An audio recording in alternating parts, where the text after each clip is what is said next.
Whoa!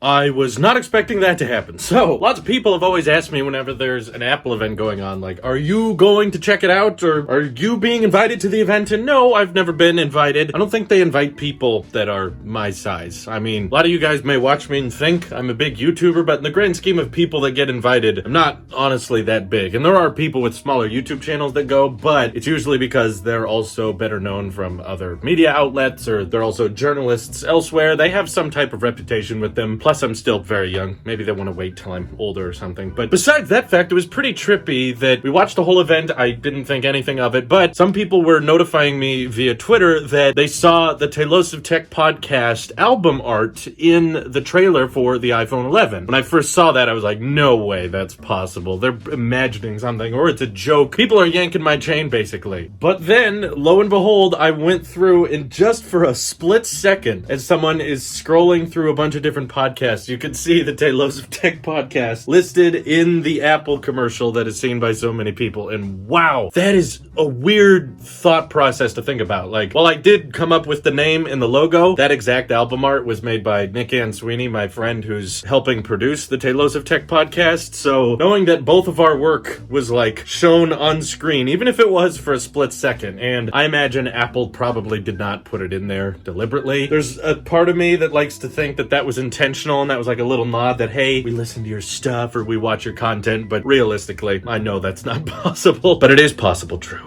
Keep believing. Either way, though, I do think it's pretty cool that we get to see ourselves mentioned and pointed out in these types of things. So it was just kind of a cool, heartwarming moment, and it makes me wonder if, like, someday will I ever get invited to an Apple event? And even if I was, I don't think I would go, because I have so much fun watching the events with you guys. Over on Twitch, you know, live streaming my reaction alongside it is far more fun because I get to make comments and not just sit there silently in a room the whole time. So yeah, the events really aren't my thing growing up. Like, I never really enjoyed going to sporting events, and I never really liked going to concerts or that kind of thing. It's not that I hated it, it's just not really something I feel really passionate about or get really excited for. So even if it was a tech-related thing like an Apple event, it would still cost so much money on travel and getting there and hotels and planning that entire trip all just for like a couple hours. And especially imagine what happens if you go to one of those events and you expect you're gonna have a one more thing moment or a bunch of products announced, and you invested all this money into going on that trip, and it turns out at the end of the day, nope, that thing didn't come out, guess you got trolled. Ooh,